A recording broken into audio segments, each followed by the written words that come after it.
Hello, welcome back. So it's been another month, huh? I don't know. Lately, I feel like time has been flying, to be honest. And I could especially feel that this month because I actually didn't read as many books because I felt like time was just running away. And so I think I read 8 books this month, which is still quite a lot, don't get me wrong. But the last few months, I've usually read at least 10 books. I don't know why, I don't know how. Genuinely, I don't know how because I did have a lot of uni work. And now in this month, I'm gonna have my exams, so I feel like I'm not gonna be able to read as much either. But I'm still reading so much this year, so I don't know what's going on there. This month was a very interesting mix of books, I think. So at the beginning of the month, I gave myself a challenge to only read romance books for like a few days because I kind of wanted to get into them and I felt like I needed to force myself for some reason. I don't know why. I think that sounds kind of unhealthy, but genuinely, I had so much fun reading them. So I read a few romance books, then I think I read some contemporary stuff, and of course, my fantasy stuff and also some more romantasy, I guess. So it was pretty random, but like I said, I had a lot of fun. So let's just get right into all the books I read. Like I said, I started the month with my romance reading challenge goal. I don't know. And the first book that I read was The Love Hypothesis. And while I was reading it, I actually had so much fun. Like, genuinely, I think this was a good starting point to get into romance for me because I did have quite a lot of fun. But now, after I've read a few others, I do think it's definitely not like the best book I've read romance wise. But I don't know, I was just surprised how much fun these books can be, to be honest.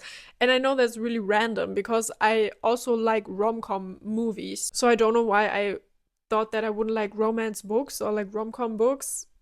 I don't know. But yeah, I had some fun. I really liked it. It was surprisingly funny, to be honest. Like, I didn't expect to laugh that much, but I did, and I had a great time. Although, to be honest, I would have liked a little bit more character development because to me it felt like the characters were just a little bit one dimensional, at least like the love interest. I didn't really enjoy him that much as a character. And there were some scenes that genuinely made me cringe so badly. Like, one time she has to sit on the lap of the guy but he's technically like not her teacher, but he's a teacher and she's a student. But yeah, like I said, overall, I enjoyed this book quite a lot. If you want to see my reaction, like right as I was reading the book, I actually filmed it. I actually made a little vlog out of reading romance books for the first time. And the same obviously goes for the other books that I'm going to talk about now. So then the second romance book that I read is called Wildfire. And if you don't know that one, this is the second book after Icebreaker. So you probably know Icebreaker because I feel like everyone knows Icebreaker. And I read Icebreaker, I don't remember when it came out, but I remember there was this whole like trend on TikTok where everyone was reading it and I read it then. Genuinely just because everyone else had read it and I just wanted to know what we were talking about. Like, I just want to be part of it, okay? I don't know, peer pressure, I guess. And I actually liked it, but it really didn't get me into like thinking romance books were gonna be for me. It was just like there, and I thought, sure, why not? But I gotta be honest, compared to The Love Hypothesis, the book had more characters that were interesting, in my opinion. Like, it had more developed characters. And I definitely saw that again in this book, which was Wildfire. So, like I said, this is the second book after Icebreaker. I don't know if I like this more than The Love Hypothesis. Like, this was fine. But then I actually read the third book in this series, which was called Daydream. And I, like, this book ruined me. Genuinely, like, I had so much fun, firstly. But then I also was crying with these characters. I was genuinely crying, screaming, throwing up. Like, literally, I got sick. I was literally throwing up. Sorry. But genuinely, like, this was such a good book. I had so much fun because to me, these characters just felt a lot more developed because it wasn't just about the romance, it was a lot more about their mental health and just their internal struggles overall, like emotional struggles, which I get that not everyone wants to read that. Like, I get if you just want like a fun, spicy little romance. In that case, Icebreaker is great. Although I think Icebreaker also had a little bit more of a deeper emotional connection because Anastasia also struggles with like an eating disorder and all of that. So I thought it was just interesting that they tackled these kind of topics. And I really liked the third book for that because in that one we really go deeper into these struggles. Although I gotta say one more thing, I feel like these characters should go to therapy. I feel like I would really like a book where we don't just acknowledge that they have struggles, but we also get them the right help. Because I feel like it was the same in Icebreaker. I don't fully remember, but I think it was. And in this book, the characters just kind of heal themselves.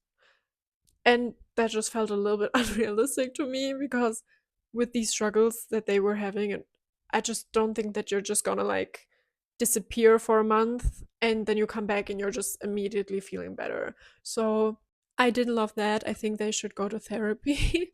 But overall, I just enjoyed this book a lot more than the other ones, even though it was the longest one. But like I said, it's very different. So if you expect like a fun little spicy romance, this is not for you. Genuinely, this is a lot heavier, I would say personally. But I really, really liked it. Okay, then I read Warbreaker. So we're getting back into Sanderson again. Although, spoiler, I have not read another book of his since then. I have started Way of Kings after, and I think I'm like 15% through, which means basically I've read as much as like a whole other book could be. Because genuinely, I think those 15% are like 300 pages. I'm not sure, maybe 200, but like it could be a whole book itself already. And it's been so much that I don't even want to talk about it. We'll get there when I will finally finish the book, but I'm not seeing that so far in my near future. So yeah, I read Warbreaker, back to that one. In this book we follow a princess, and in this world her father, so the king, he was supposed to marry off her sister when she turned 21 or something. There was like this prophecy that said on her 21st birthday the princess has to be married off to someone or something to prevent a war. So he was supposed to marry off her sister, but he kind of loves her sister so much, like it's one of his favorite children, I guess. And so he decided, which of my children do I like less?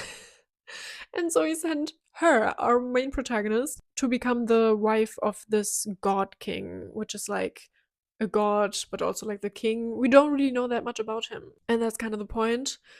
Because basically, in this book, we're trying to find out what is happening in this different kingdom. I don't even want to say much more, except the magic system is about colors.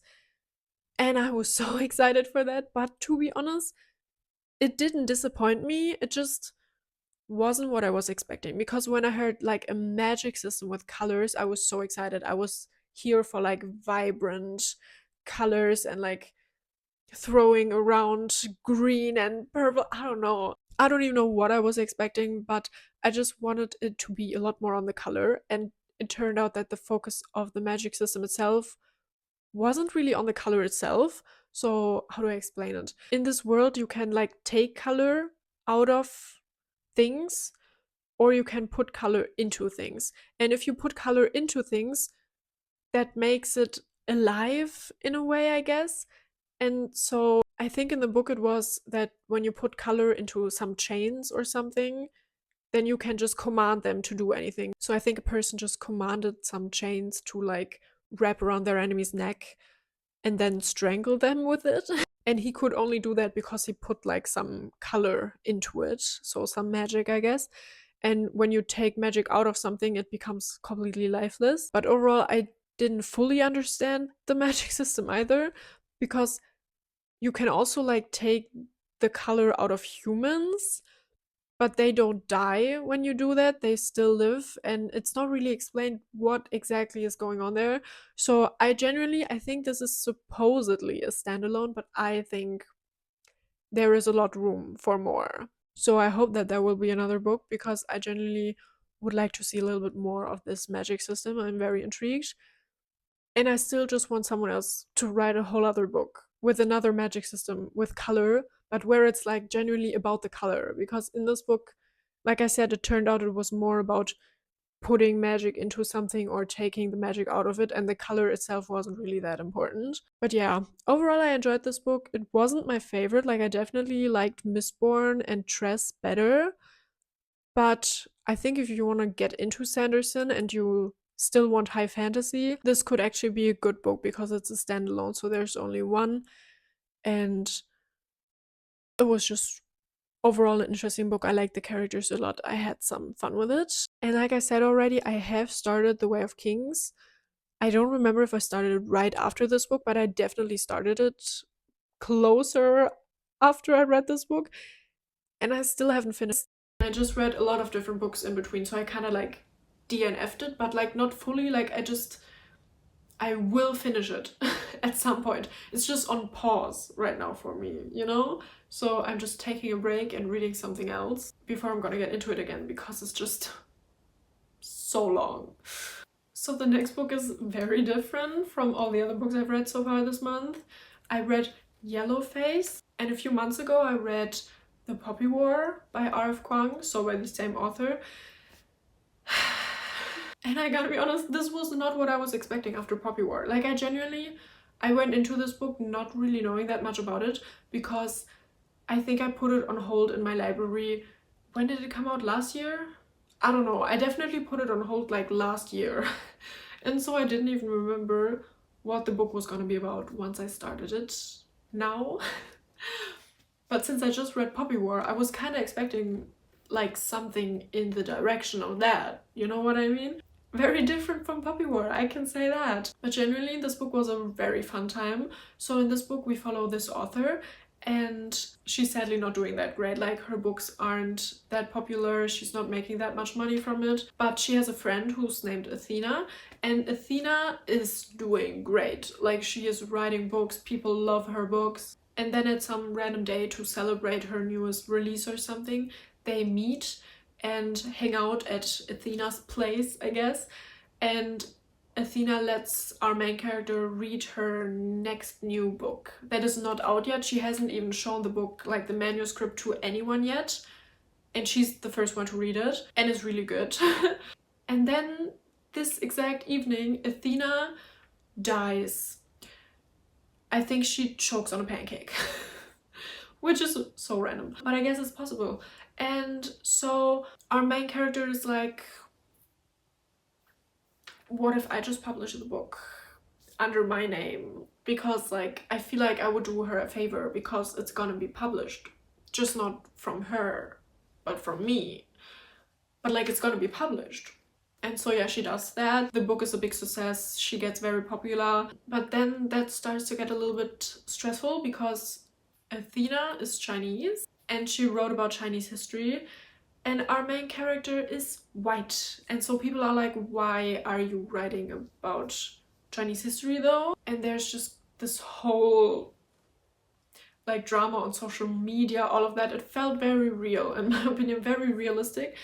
And also there's a lot of drama in the publishing industry, so it was really interesting. Genuinely, I feel like the author had a lot of fun writing it. I think this was probably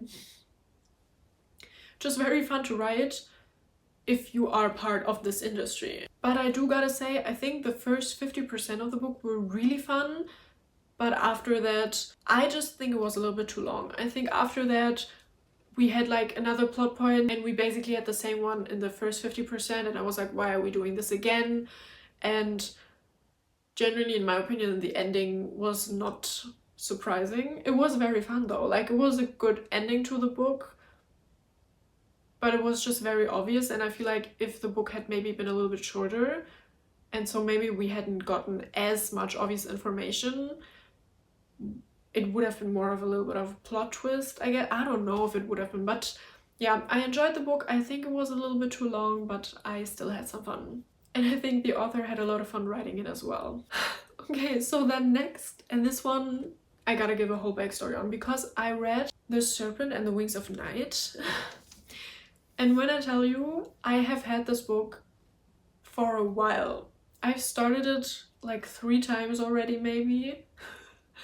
And every time there was just like something else I wanted to read more, and so I kind of like stopped after a page or maybe 2 pages. But then that kind of made me think that it wasn't for me, because I had started it so many times and still never kept reading. So I was like, maybe I'm just gonna DNF this. I don't know. I feel like it might not be for me. When I tell you, I was so wrong because this was so much fun. Like, genuinely, I was having so much fun with this book. So in this book, we follow this human girl, and in our world, we have humans and vampires. And the vampires have like every few decades, few hundred years, I don't remember, but like once in a while they have this tournament, and the winner gets like a wish from one of their goddesses. They worship this goddess, and the winner gets like a wish from her. And so our human wants to be part of this, even though she's the only human. I don't think she's the only one, but like it's very hard for humans to get anywhere because vampires can kill you pretty easily. But she has actually been taught by a vampire, and so her chances are a little bit higher. And so yeah, we are part of this tournament, and maybe there's this hot vampire that we are forced to work together with. I don't know. But yeah, I had so much fun with this because I tend to not love romantasy if there isn't really a plot, because I don't know, I just get kind of bored when the plot is literally just the romance. Like, the characters aren't developed and they don't develop over the course of the books, and also there's no plot. I'm just literally here to read yearning scenes between those characters, and I like some yearning scenes, but like they need to have context, they need to have depth. And so I actually really like this book because it was more of a slow burn, which I also enjoy, because at some point I was like on the edge of my seat. I was screaming for them to finally get together, and I like that a lot better than books where they get together at the very beginning and then I'm bored for the whole rest of the book. So I was generally stressed and annoyed because they were not getting together, but like in a good way, because I was so like intrigued and I wanted them to get together. And so I had a lot of fun with this book. And that was so funny, I actually wanted to read the next book, and I found out that between the first and second book there's this novella that you're supposed to read, and it's called 6 Scorched Roses.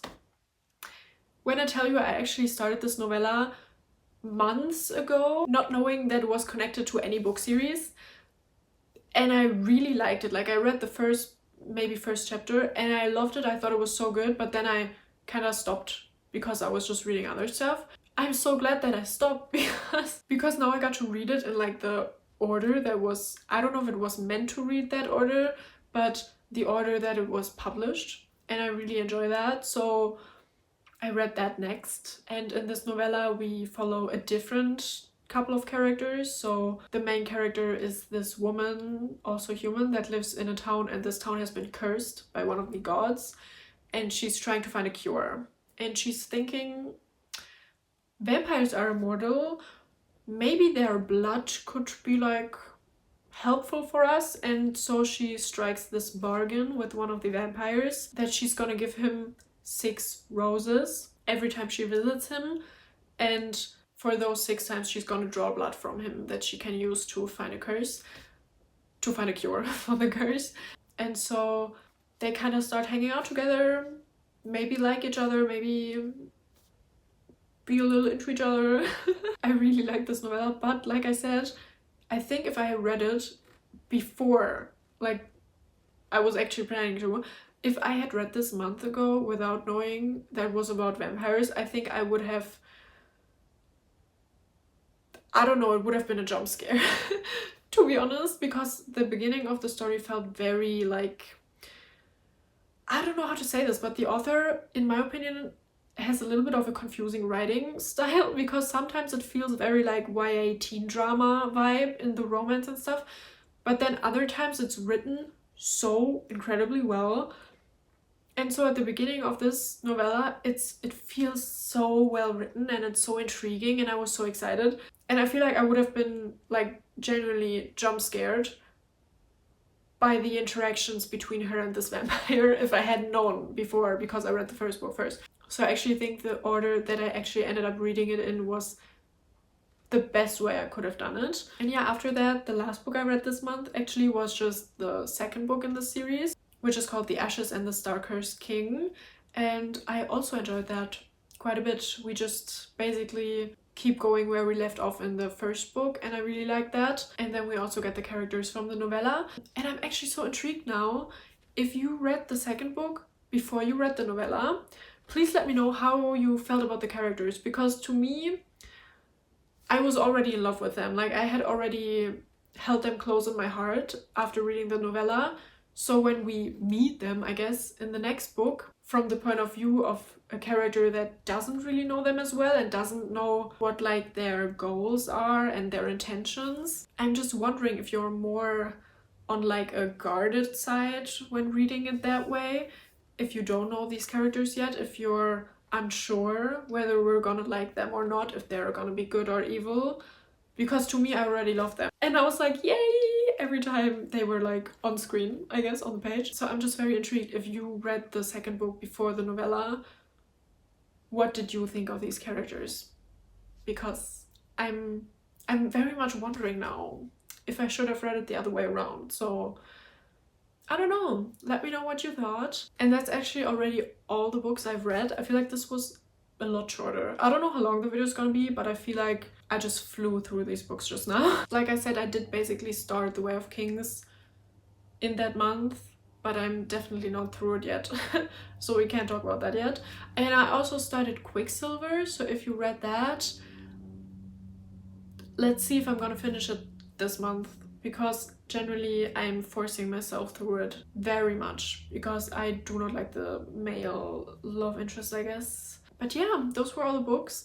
I think it was actually a very fun reading month. So even if I didn't read as much, which is also not true, because 8 books is still a lot. Just for me, it's actually a normal amount of books, I would say. And lately I've just been reading a lot more.